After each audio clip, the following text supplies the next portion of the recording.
Welcome, welcome, welcome. It's my pleasure to be here with you.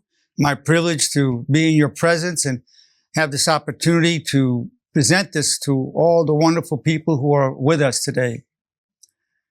My name is Dr. Arnold Nerenberg.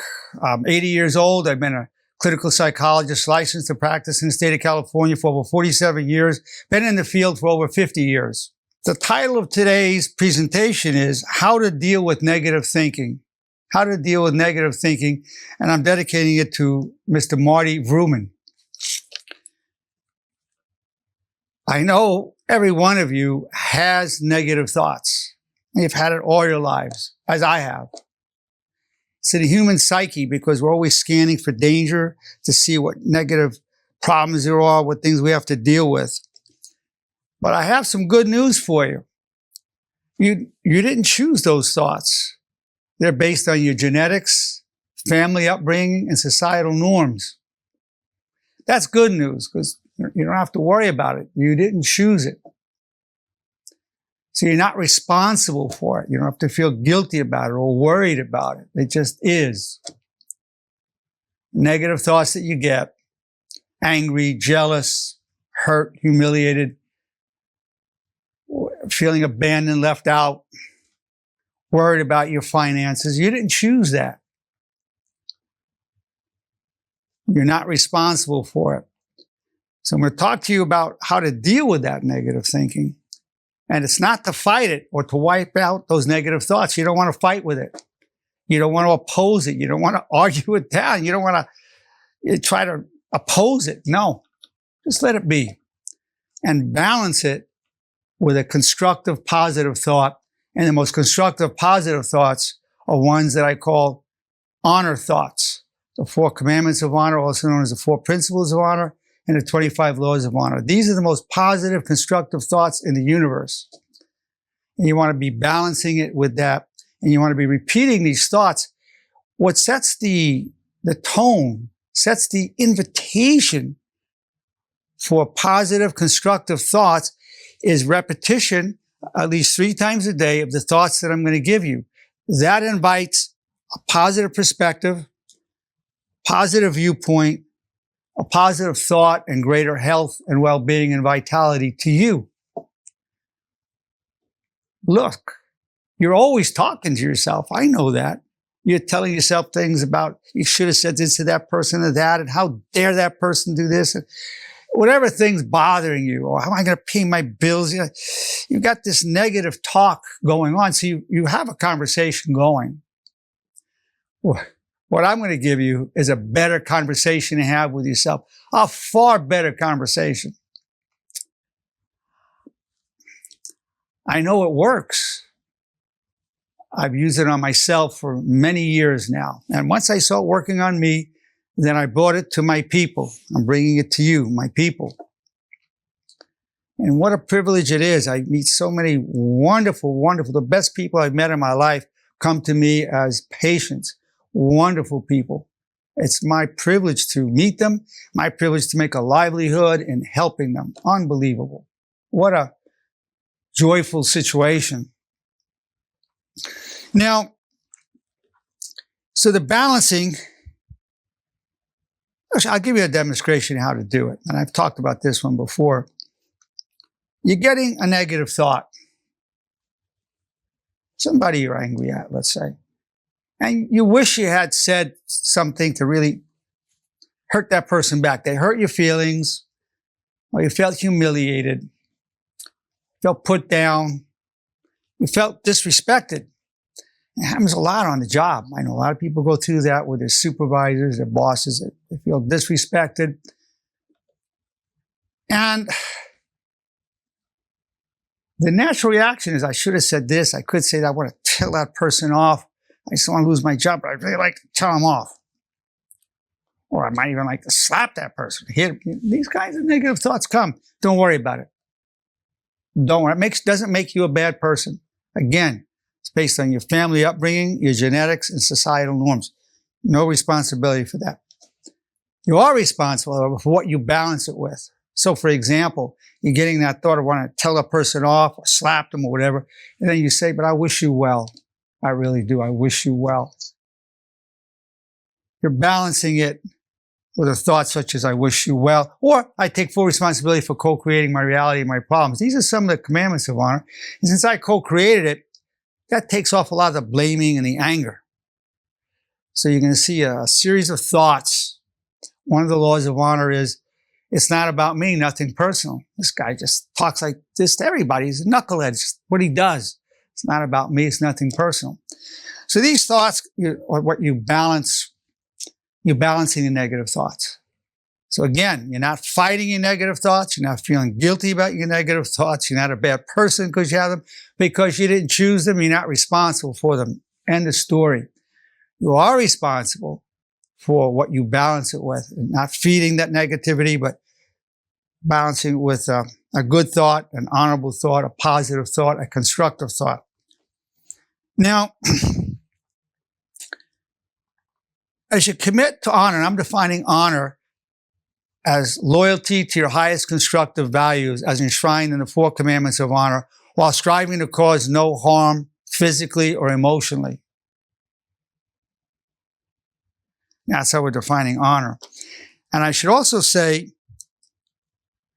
that in life, you're going to go through a lot of negative situations. You're going to get a lot of negative thoughts. You're going to get stressed. You may even get depressed. You may get anxious. You may feel hurt.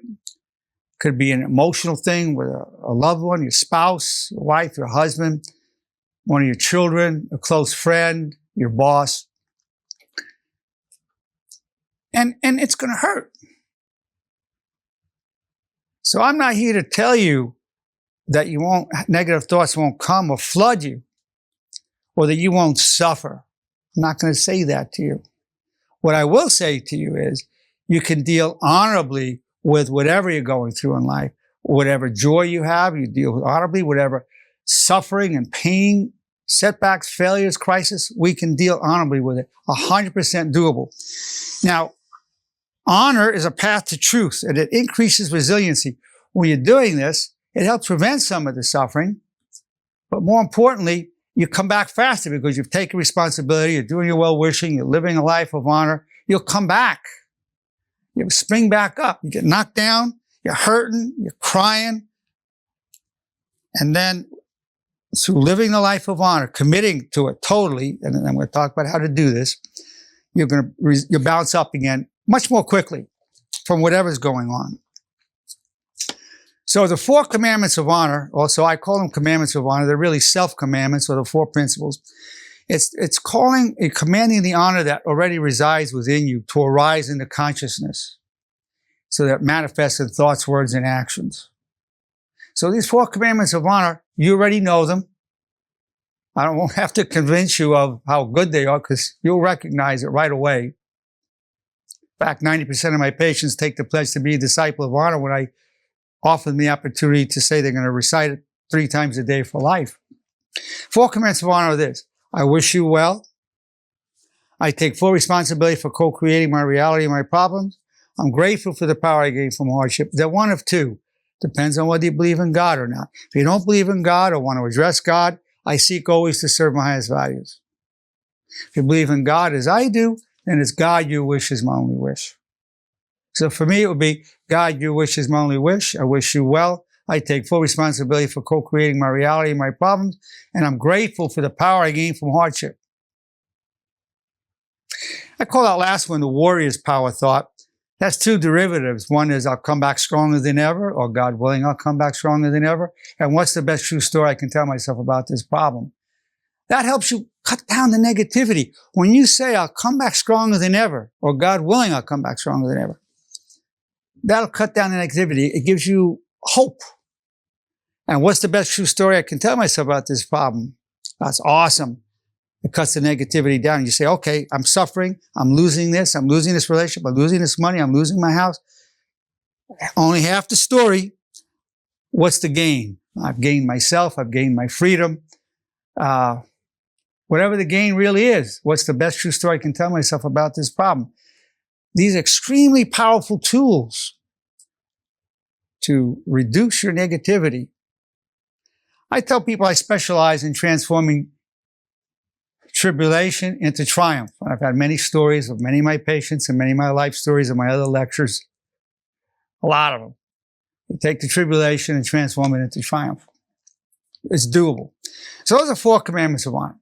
Now then, for it to really work, for this whole approach to work for you, you have to make a commitment to repeat them 3 times a day for the rest of your life.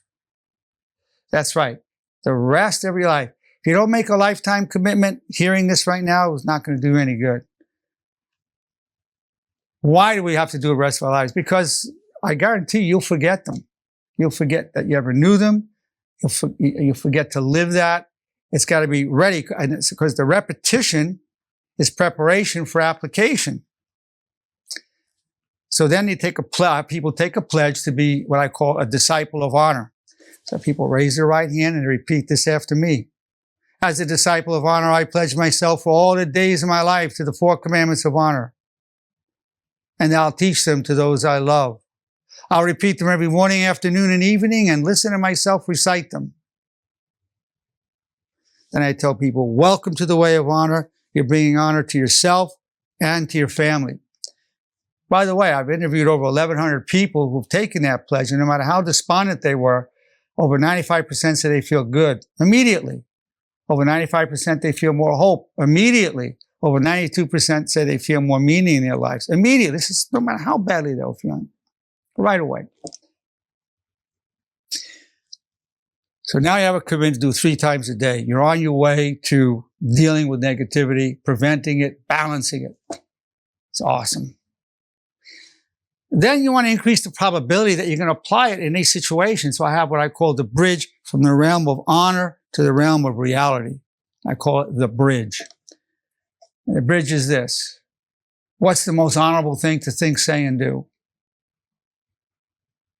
What's the most honorable thing to think, say, and do? So you say the 4 commandments of honor and then repeat the bridge. So for me, it would be, God, your wish is my only wish. I wish you well. I take full responsibility for co-creating my reality and my problems. I'm grateful for the power I gained from hardship. What's the most honorable thing to think, say, and do? 3 times a day. Then any situation we're in, we then apply that gold standard. The gold standard for every thought, word, and action is honor.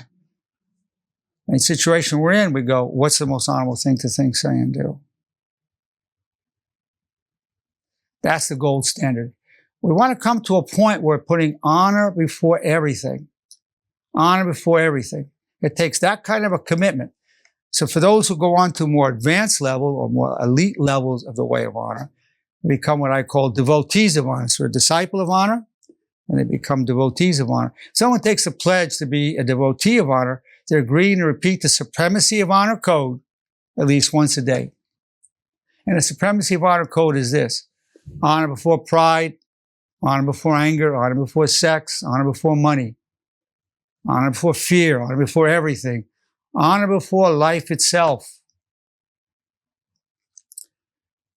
That's powerful. And when you go honor before everything, that means honor before my hurt feelings, honor before my humiliation, honor before my relationships, honor before everything.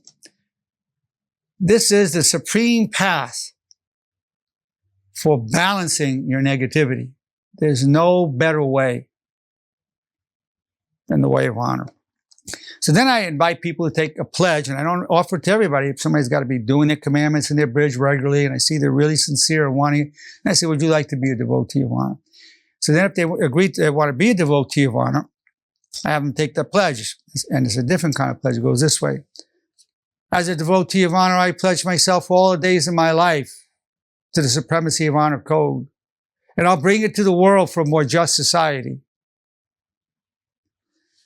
So I say, welcome to the elite levels of honor, brings more honor to you and to your family. So that a disciple of honor, when you took the pledge there, you were agreeing to, you say you're going to bring it to your loved ones, to yourself and your loved ones. This is now taking the way of honor to the world for a more just society. So you have the social action dimension, the devotees, and the personal one with becoming a devotee of honor. So honor increases resiliency. And honor is a path to truth. When you follow this, let me tell you one thing. When you're really following the way of honor, you will refuse to lie to yourself. And that is awesome. You won't justify wrongdoings. You say, no, I was wrong. You'll be able to say, I apologize, I was wrong, please forgive me. You'll be able to do that. Because you won't be able to deny truth. That's one thing about honor. As you get totally committed to it, you will not be able to deny truth. It's a path to recognizing truth and seeing reality through your own eyes, not through what people tell you reality is, but through your own eyes. That's powerful. Now, if you believe in God as I do, it's good to ask God to empower your internalization of the way of honor. And if you believe we're eternal souls and you have mother or father or relatives that are passed on, you can ask them to help you internalize it more. And you can ask God or your divine nature, your spiritual nature, your higher power, however you want to think of it, to help you live the truth you know. You know the way of honor is truly the way to live. But to live it totally, to be able to live the truths we know is violent, and many times that's not easy. For example, you feel insulted, hurt by somebody, humiliated, and you say, well, you have one of the laws of honor. It's not about me, it's nothing personal. So you know it's nothing personal. This guy's just a knucklehead. He talks to everybody that way. But you're still really upset, you're really angry, even though you know it's nothing personal. So that's where, at times, we're not totally living the truth we know. And you ask whatever help you can get from a friend, from God, from a living relative, a deceased relative, wherever you want to turn to be able to live that more fully. Sometimes we just need help living the truths that we already know. Even though you know, in this example, it was nothing personal, it was not about you, but you're still reacting like you're insulted, like we're insulted. And we know there's nothing to be insulted by, but we're reacting that way, even though we know better. So that's why we need help. So honor is a path to truth. We need help sometimes in every resource we have to internalize it, to live the truths that we know. And it increases resiliency. We come back up much more quickly. Again, I don't want to have any illusion that people won't suffer. What I tell my people is, listen, you're suffering. I see people who are suffering deeply. Close relatives dying, losing their jobs. I see people hurting badly. And I'm not going to sit there and look that person in the eye and say, I can help you get over this right now. I'm not going to say that.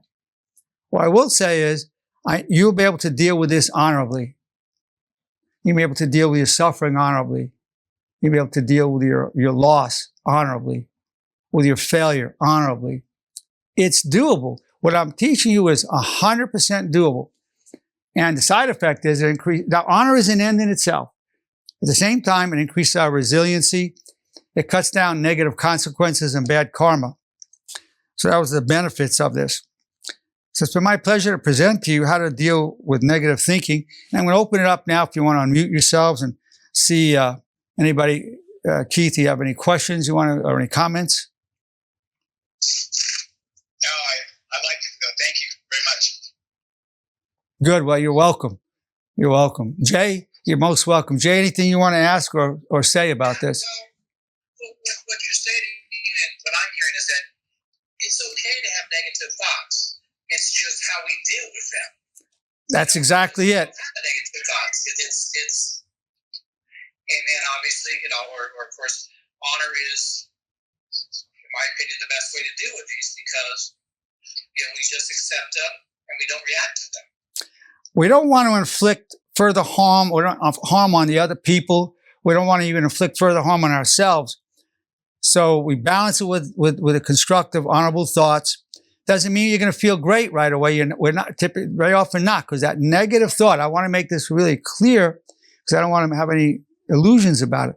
The negative thought is typically much more powerful than a positive, constructive, honorable thought in the short term. Somebody's insulted you, you're hurt, you're angry. On a momentary basis, that is stronger than saying, I wish you well. At the same time, you're not feeding it, and in the long run, that negative thought will come back less often. But in the short term, you need to know the negative thought is strong, so don't worry about that. Typically, that negative is stronger in the short term.